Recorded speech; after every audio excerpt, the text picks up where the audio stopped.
Hey everybody, it's David with No Chaser, and today's episode it's gonna be different. It's gonna be a lot of things. I'm gonna talk about some things that have happened personally in my life. I'll cover a sort of topic that I wanted to get to that it's involved with, and just say how things are going, and I guess I'll just get right into it. So, you know, recently it's been kind of a whirlwind of things happening in my life. I had recently got a really good job. I was working with human trafficking victims. I have some background in social work from my case management days.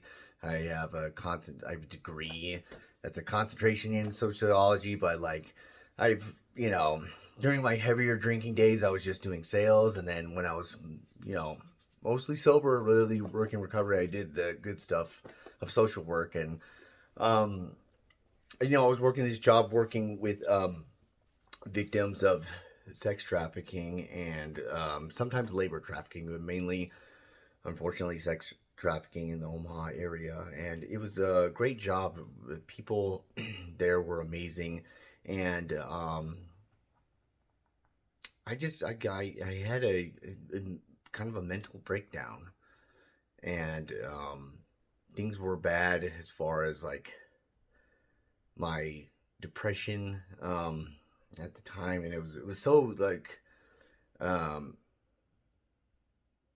it was so contradictory to how things were because I was very excited about this job, and seemingly things were on the right track. I had sobriety and clean time, and then I had a slip, but I got back up, and I was just like, okay, this is okay. We're gonna keep moving, and I kind of had a mental breakdown one day, and there was about a full week where it was wrapping up towards they had like a probationary period of my training, and um, there was a full week where I just seemed distant, and that's when I was not doing particularly well, still like adequately doing the job, but I just kind of had this breakdown, and I went to the psychiatric ward just for I was suicidal, and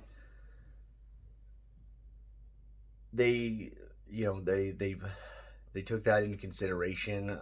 Like with many jobs, it's you don't want to miss time in the beginning of the training.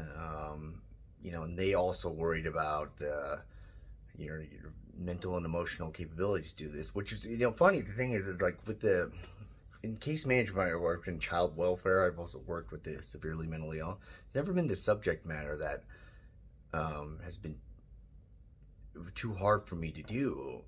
Like I can actually handle all the dark and negative stuff, especially with child welfare. I think it's also because I don't have kids of my own.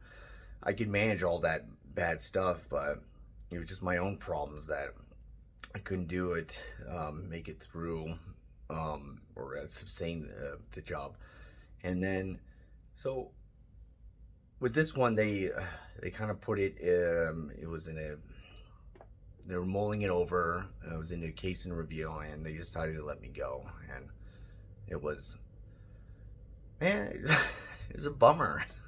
It was, um, took a bit to be able to get the job, the process of getting in, and then when I was doing it, it was great, and it's something I was, I could see myself doing and dedicating myself to, and really where I wanted to go, and it's gone now. And I had this moment, which is getting in today's topic, where I got the phone call where I do like weed basically a whole day to figure out if they were gonna let me go or what was gonna happen.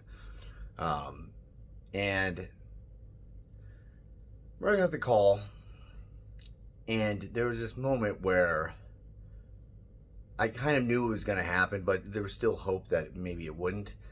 And I was like, I was sad, obviously, and I was disappointed. I was like, ah, oh, damn it.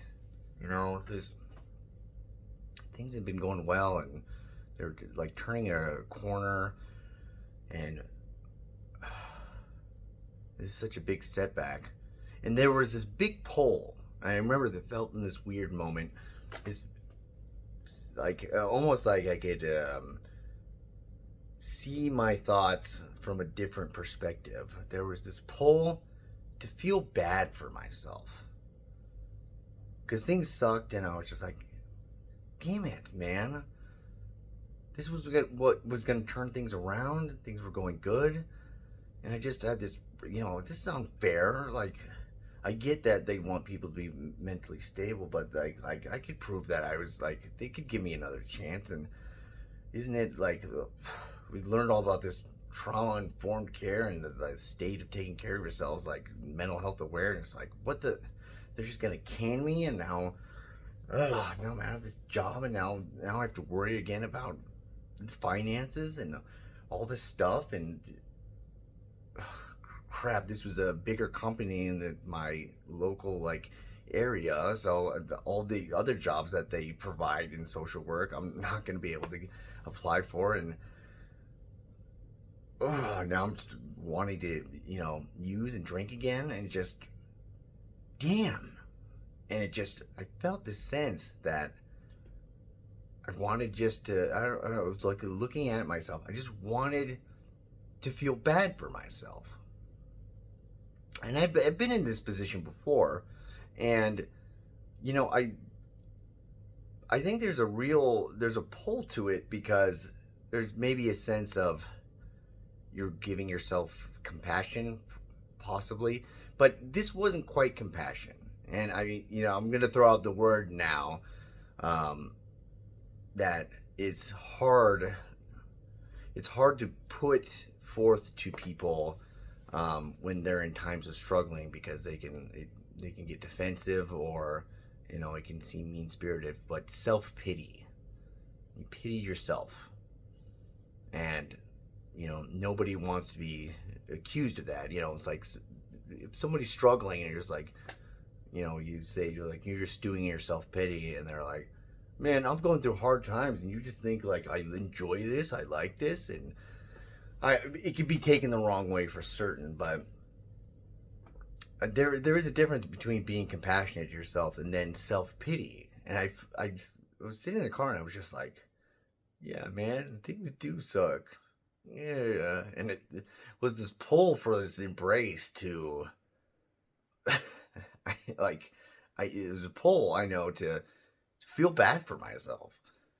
And I know it's just a mechanism in my mind, because if I feel bad for myself and I think things suck, then if the world sucks and things suck, then we get to do the fun things, which is, of course, drinking or doing drugs.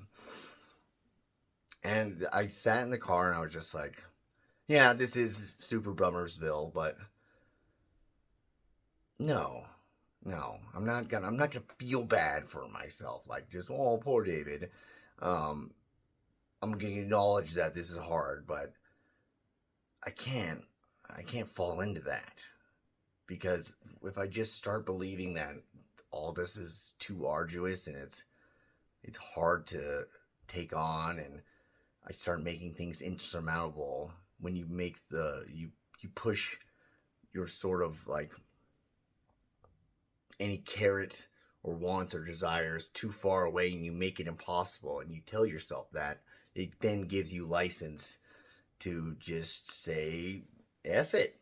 And when you say F it, you get to do those impulsive or self-gratifying or just self-medicating things.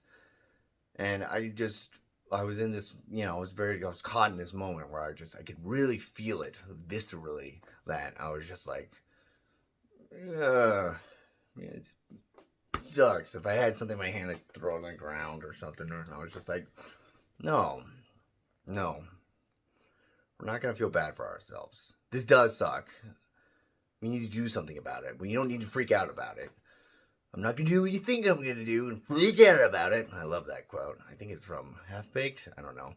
But, yeah, I just thought there's a trap in self-pity, to catch yourself allowing yourself to be a victim, and to think of life as it's pitted against you in a way. And if you believe that life's pitted against you, then you can believe it's not possible to move forward. And then when you believe that, that gives you sort of an allowance to give up. And I don't want to give up. Man, it's been, I was talking in a meeting before, and I kind of thought to myself, I was like, man, there's people that are older than me here. I don't know how I say that. Man, it's just been, oh God, it's been a long road and all this type of stuff. Because it's like, there's like 50-year-olds in here that have been struggling with alcoholism or, doing drugs and stuff like that. But I think my road has been particularly long because I've been really trying to do recovery for all these years. Some people get like lost in drinking and using for sometimes even decades, or for long spans of time where they're functioning and stuff like that. And I at a very young age, like 15, got addicted right away. And then at 19, I went to treatment for the first time, and I really went earnestly, even at 19. And I think that's what's made it so hard, is that I've just been really trying to do this thing for so long, and it's just some successes here and there, but it's been hard, and so it's felt more arduous. It'd be nice if it was. I mean, there's the routes you can go is you stay clean and sober. That's the best one. Or, I mean, you stay functional, and that's not good. You have the wear and tear, and it builds up a lot of stuff that's going to come crashing down. But I mean, you're still kind of like, at least have even if it's going down slowly, it's like a nice trajectory.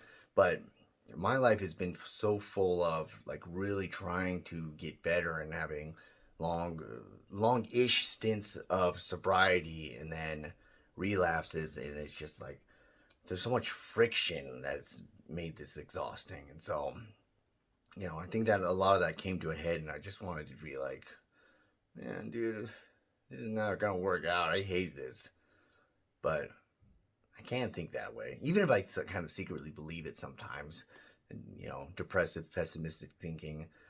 I can't believe that, because if I have that mindset, then I'm gonna truly go nowhere. And I'm, I don't know what happens after any of this stuff. You talk about being suicidal, and what, maybe I'll be on to something else better, or maybe the nothing is better than what I have. But I don't know yet. Life, I know that life can get better. I've seen it get better before, and I'm not going to sell myself short. But anyways, this was just that topic of the pull of self-pity, the temptation to wallow in it, and just an update of my life. So other than that, my book is still out. It's been selling actually pretty well. I mean, you have like your family and friends that buy it. Like, I was like, please don't feel like you have to buy it. And then some other people like talked, and the other people got to buy it. And then through some of our promotions, through the podcast and stuff I've been on, have purchased it. And I also offer a free PDF copy for the email. So the book is At Least the Pain is Cheap by David Eisnagel. It's a collection of poetry. It's poetry about the people that are forgotten, the struggles of the working class of the American Midwest. At Least the Pain is Cheap. Again, you can find it on Amazon. It's $10 for the book. And then the other way, if you can't afford that, or you don't have $10 to spend on poetry, which is totally like understandable. I don't have $10 to spend on poetry right now. You just email me, At Least the Pain is Cheap, just the title of the book, At Least the Pain is Cheap @gmail.com. And I'll happily send you a free PDF copy so you can read it on your phone or like on your tablet and stuff like that. It's pretty good at adjusting, so you could read it there too. It's more, obviously it's not about money. This is about money. Boy howdy, I'm not in here. I'm doing this video on the street, and I'm not doing a video because I can afford a cell phone. But At Least the Pain is Cheap. I'll put a link in the description for that. And other than that, be well.